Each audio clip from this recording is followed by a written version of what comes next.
second down and 14 for Ken Denver at their own 37-yard line to begin the fourth. The pass out to the right is going to be caught. C.J. Kukas cannot make the play, but Eric Garcia does for a gain of 3 as Bailey Tills makes the catch. It'll be third down and 11 to go.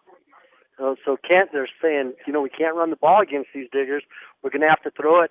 That time they ran the kid in motion all the way across the field, and what he was a blocker. He went upfield a couple of yards and put a block on Garcia as they threw that hitch pass to Gantz. It just didn't work. Third down and 11, 25-22, Ken Denver. Early here in the fourth. Baxton and Yates under center is going to give the ball to Florence on a deep handoff, and Florence going to get back towards the middle. Is going to dive to the 50. He might have a first down at the 49 as Joe Rosenbrock makes the play. Extremely close, and from this vantage point, boy, if he's short by inches on that deep handoff. It is a gain of 11, and the Beat Diggers having trouble stopping teams all season on third down. Couldn't make the play there. They caught us not staying home as they looked like they were going to roll out to the left side and then did an inside handoff like a crossbuck back over here to the left side, and they just caught us off guard, that's all. Well, it is fourth down, but it's fourth and probably about a couple of feet. Big play coming up for the Sun Devils. And they're slowly taking their time right up to the line of scrimmage, just on the other side of the 50-yard line. Shotgun formation here for Yates. I wonder if it's going to be a direct snap. Yeah, it will be to Yates. Handoff right up the middle, and a first down as Desjardins, as he was hit by Joe Rosenbrock, but he got to the 49. He picked up the necessary yard. It was one of those deals where he kind of got tackled forward. We might have helped him out. When we made contact with him, we weren't able to drive our feet and keep him going backwards. Ball will be just inside the Beat Digger 49. Beat Diggers, keep in mind, have 2 timeouts remaining. Ken Denver with all 3, as we will hit the 10-minute mark with Ken Denver leading 25-22. They'll mark it officially at the 48. 2 receivers out to the left, first and 10. Yates is going to pitch it left and swinging it wide to the outside inside the 45 and still spinning and tackled forward to the 44, maybe the 38-yard line, I should say. And a big gain over there on the far side by Jackson Gibbons. That's a gain of 10 yards. Connor Weiser and Tanner Morrow were around the football to make the tackle, but a big gainer, and they'll call it, 9 yards. They're going to backtrack it to the 39-yard line. It was just a quick pitch. Some of the Diggers are used to seeing, but they had a couple of linemen pulling over there and had a lot of lead blockers. Second down and 1 from the 39-yard line of Brush. Matt Florence is the deep back. He'll get the football running left, first down, and the ball is fumbled, or no, he's still got it, and he's down at the 35. Looked like there was some traffic out there, but C.J. Kukas made the hit along with Shea Hansen, and the drive continues. Even had he been stopped, it was a second and short. First down, gain of 4 there for Florence. So Florence, 112 yards on 17 carries. Football just shy of the 35-yard line. 9:30 to go in the fourth. Ken Denver leads Brush 25-22. First and 10 from the 35. If Ken Denver scores here, that could be a big nail in the coffin. Rolling right is Florence, looking to throw. He's hit as he throws, incomplete. I believe it was batted down or deflected at one point. Outside pressure coming from Daniel Soto. Intended for Bailey Tills, second down and 10. They rolled right hard on that, boy. He was running upfield, and he tried to throw a strike, but like you said, he was getting hit as he threw the ball. The Diggers had some good defense there, but I'm not sure even if he hadn't been tackled, I don't think it was a good enough throw that could have been completed. But it does stop the clock with 9:19 to go in the game. Second down and 10, just shy of the 35-yard line. Second half, Colin Gantz with a 98-yard kickoff return for Ken Denver. Skyler Seawald has a touchdown for Brush in the second half. He's got 2 in the game. From the 35, play action, looking to throw, setting up a screen out to the right. That pass is caught by Florence. He gets around one Beat Digger, and now he's going to be corralled by several, and he's going to lose yardage on the play. Back to the 37, Joe Rosenbrock is there to make the play along with Austin Acosta. And Daniel Soto also around the football. It's a loss of 3. Well, the Diggers did a good job of reading that one. I'll tell you what, there was a lot of guys there ready to make the tackle. It was a fancy-looking play as Yates dropped back. He was kind of spinning around as he dropped back, faking all these handoffs, and that might have been what alerted the Diggers to the fact it was a screen. 3rd and 13. You got to make the play now. 8.5 to go in the game. The ball is at the Beet Digger 38-yard line. 2 in the backfield. Shotgun formation for Yates. 2-step drop. Looking. Deep over the middle of the pass. It's almost intercepted right through the hands of Tanner Morrow at the 17-yard line. That was an easy interception, and he just didn't look it in. Gantz was running about a 10-yard post, and it looked like he was coming wide open, but then Yates ended up throwing it a little bit behind him. Ken Denver's not going to take any chances here going on 4th, given the Diggers' good field position. They're showing punt. Well, that should have been picked, but let's see what the Beet Diggers do here. 8:24 to go. Sawyer Petrie to punt, standing at his own 49, and looked like the Beet Diggers jumped, and Kyle Hefner did. I don't know why. There's no need there. I mean, it is a 3rd and 13, or 4th and 13. Now it'll be 4th and 8. But now this could change the strategy. The ball would be at the 33-yard line. That's exactly what it is. It's against Rush. But now does Ken Denver go for it? I think they're still going to punt the football, Dave. Yeah, I saw their assistant coaches look right over at Coach Yates and see what he was thinking, but he shook his head like, no way, we're punting it. Yeah, because if you give the Beet Diggers a shorter field, they could take the lead in a hurry. Petrie standing at his own 46, or at the Beet Digger 46, I should say. It looked like there was movement again, but no flag, awaiting the snap. Petrie has it. Light rush, a short punt, and that's going to go out of bounds. That was not a great punt, but it's in the red zone, or inside the 20, I should say. Be the opposite of the red zone. The Beet Diggers are going to have to travel a long way. 16-yard line is where the football is being placed. So that would be the defensive red zone, if you will. Well, the Diggers got a break on that play, didn't they? Yeah, because the ball was kicked towards the sideline, and it's only a 17-yard punt. It could have been a lot worse for Brush. 8:17 to go in the game. Ken Denver leads 25-22. 1st and 10 for the Beet Diggers at their own 16-yard line. Seawald is now lined up as a tight end. Morrow and Weiser in the backfield.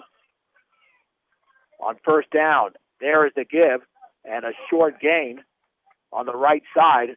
Tanner Morrow is actually able to squeeze 4 yards to the 20. 2nd down and 6. Richard Yates in on the play.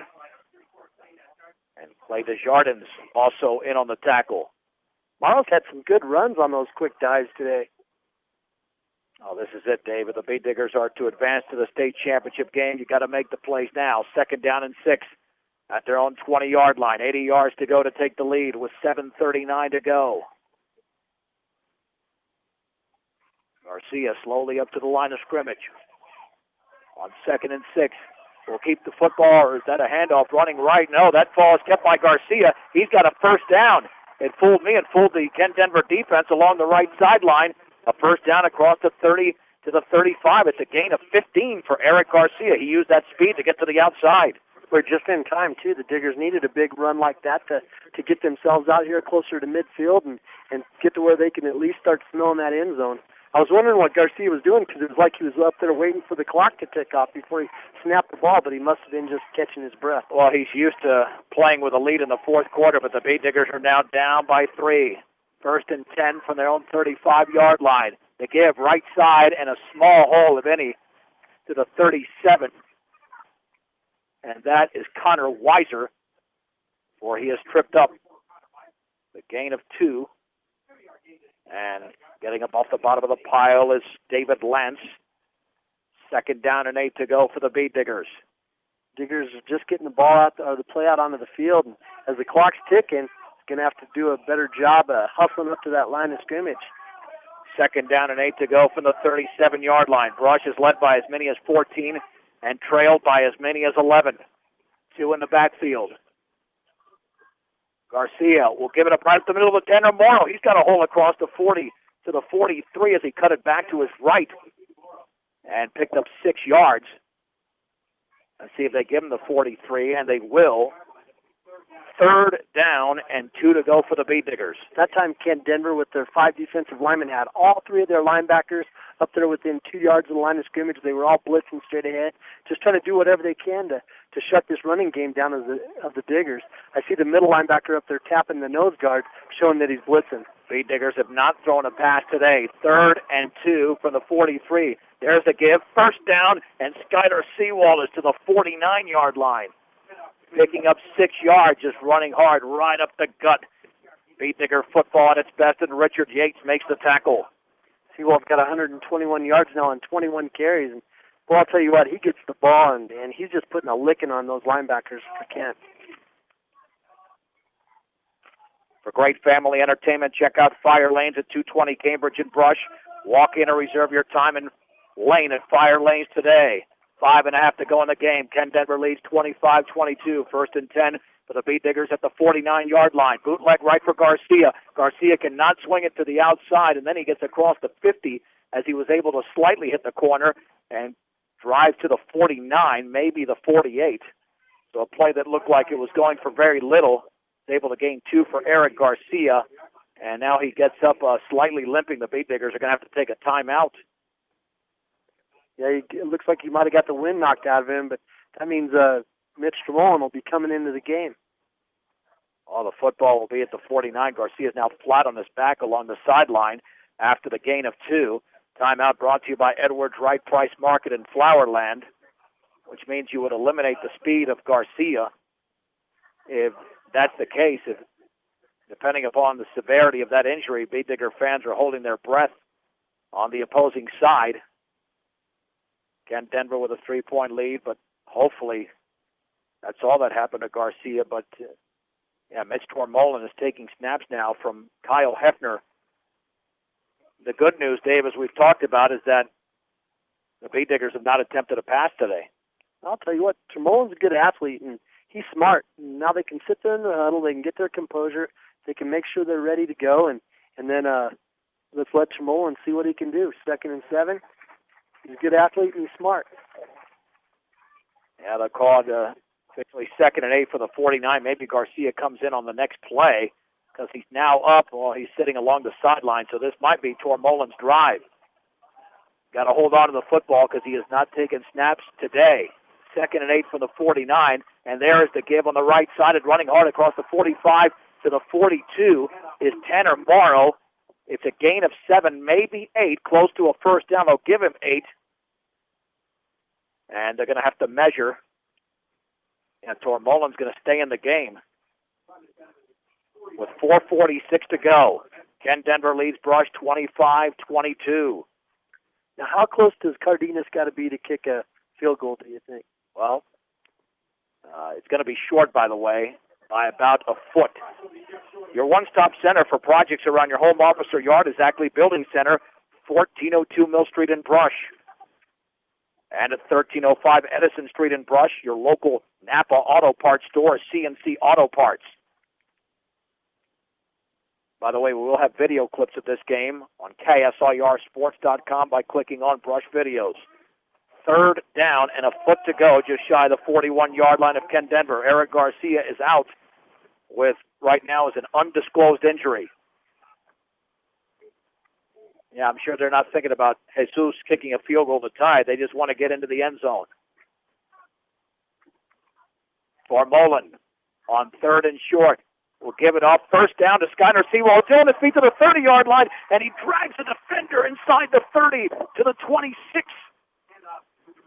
The tackle was made by Brennan Jones, but it's a gain of 15 and a Beet Digger 1st down. 136 yards for Seawald as he shows up right here on a big play, big yards, and now we're starting to knock on the door. We're getting close to field goal country. Eric Garcia is back in the game. This drive started at the 16-yard line, but the Beet Diggers have 26 more yards to go with 4:28 to go from Englewood, trailing 25-22. In the horizontal eye are Seawald, Weiser, and Morrow. On 1st and 10, Garcia is going to hand it off on the right side in a short gain, and that is Connor Weiser crossing the 25 to the 24. picked up only 2 on the play. Layman Cobb made the tackle.